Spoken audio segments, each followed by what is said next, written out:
El umbral de la noche, por Stephen King, relato número 10, A veces vuelven, parte 9.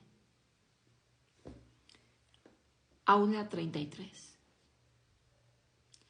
Montó el aparato estereofónico, separando las altavoces de todo lo posible y después colocó el disco de tren de carga.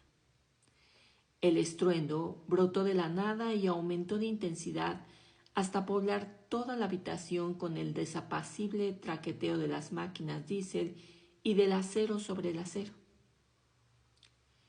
Con los ojos cerrados, casi no podía convencerse de que estaba bajo el viaducto de Broad Street. Caído de rodillas, observando cómo el pequeño drama feroz se encauzaba hacia su desenlace inevitable. Abrió los ojos, detuvo el disco y volvió a depositar la aguja sobre el comienzo del surco. Se sentó detrás de su escritorio y abrió Invocación de demonios, en el capítulo titulado Espíritus maléficos y cómo invocarlos.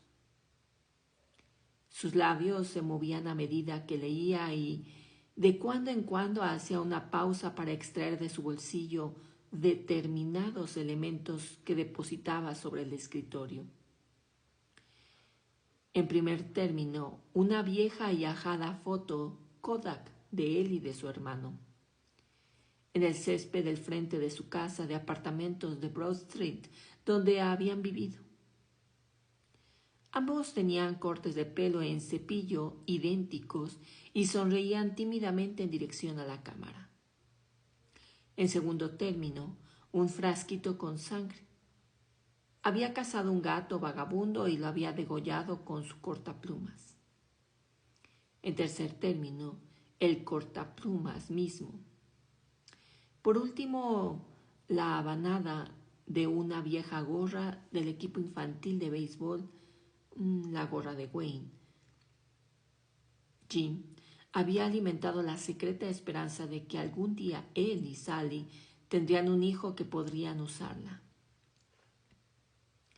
Se levantó, se acercó a la ventana y miró hacia afuera. El aparcamiento estaba desierto. Empezó a empujar los pupitres hacia la pared y dejó libre un círculo en el centro de la habitación. Una vez hecho esto, extrajo una tiza del cajón de su escritorio y dibujó un pentagrama en el suelo, copiando fielmente el diseño del libro con una regla. Ahora su respiración era más jadeante. Apagó las luces, reunió sus elementos en una mano y empezó a recitar.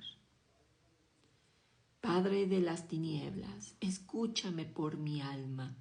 Soy el que te promete un sacrificio.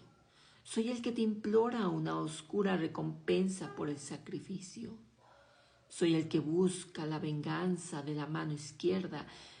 Te traigo sangre como compromiso de sacrificio. Desenroscó la tapa del frasco que había contenido originariamente manteca de cacahuate y derramó la sangre sobre el pentagrama. Algo sucedió en la oscura aula. No habría sido posible definir lo que había ocurrido, pero la atmósfera se tornó más pesada. En ella flotaba una densidad que parecía llenar de acero gris la garganta y el estómago. El profundo silencio se dilató, se preñó con algo invisible. Hizo lo que estipulaban los antiguos ritos. En la atmósfera flotaba una sensación que le recordó a Jim aquella vez que había llevado a sus alumnos a visitar una inmensa planta de electricidad. La sensación de que el aire mismo estaba impregnado de energía y vibraciones. Y entonces una voz, curiosamente baja y desagradable, le habló. ¿Qué pides? No habría podido decir si la oía realmente o solo creía escucharla. Pronunció dos frases. Es un pequeño favor. ¿Qué ofreces? Jim pronunció dos palabras. Ambos, susurró la voz, el derecho y el izquierdo. De acuerdo. Sí, entonces dame lo que me pertenece.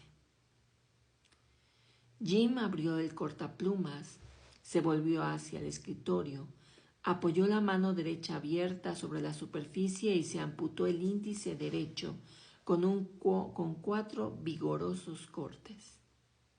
La sangre corrió sobre el secante formando oscuras configuraciones. No sintió ningún dolor. Hizo el dedo a un lado y pasó el cortaplumas a la mano derecha. Le resultó más difícil cercenarse el índice izquierdo. Sentía la mano derecha torpe y ajena en razón de la pérdida del dedo y el cortaplumas resbalaba continuamente. Por fin, arrojó el cortaplumas con un gruñido impaciente, quebró el hueso y se arrancó el dedo. Los levantó ambos como si fueran palillos y los lanzó dentro del pentagrama. Estalló un fogonazo fulgurante, como el de una anticuada lámpara de magnesio para fotografía. Observó que no había humo, ni olor de azufre. ¿Qué elemento has traído? Una fotografía, una badana que se impregnó con su sudor. El sudor es muy valioso, dictaminó la voz, y su tono reflejó una fría avidez que hizo tiritar a Jim. Dámelo todo. John arrojó los elementos del pentagrama, dentro del pentagrama. Estalló otro fogonazo. Excelente, dijo la voz. Si vienen, manifestó Jim. No hubo respuesta. La voz había desaparecido, si es que había existido. Se acercó al pentagrama. La foto seguía en el mismo lugar, pero ennegrecida y chamuscada. La badana había desaparecido. Desde la calle llegó un ruido, al principio débil, después más potente. Un coche equipado con silenciadores de fibra de vidrio que había virado primeramente por David Street y que ahora se aproximaba. Jim se sentó, alerta para saber si pasaba de largo o entraba en el aparcamiento. Entró. Pisadas en las escaleras. Ecos. La risita atiplada de Robert Lawson y después alguien que decía shh. Y a continuación otra vez la risita de Lawson. Las pisadas se acercaron, perdieron el eco y por fin se abrió violentamente la puerta de vidrio situada en el rellano de la escalera. «Normie», gritó David García en falsete. «¿Estás ahí, Normie?», susurró Lawson y después rió. «¿Estás ahí, Shali?». Vinnie no habló, pero cuando avanzaron por el corredor Jim vio sus sombras. Vinnie era el más alto y sostenía en una mano un objeto largo. Se oyó un ligero chasquido metálico y el objeto largo se alargó aún más. Estaban junto a la puerta, con Vinnie en el medio. Todos se empuñaban navajas. «Hemos venido, amigo», dijo Vinnie en voz baja. «Hemos venido a buscar tu pellejo, Jim», puso en marcha el tocadiscos. «Jesús», exclamó García respingando. «¿Qué es eso?». El tren de carga se acercaba. Casi se sentía la vibración que arrancaban las paredes.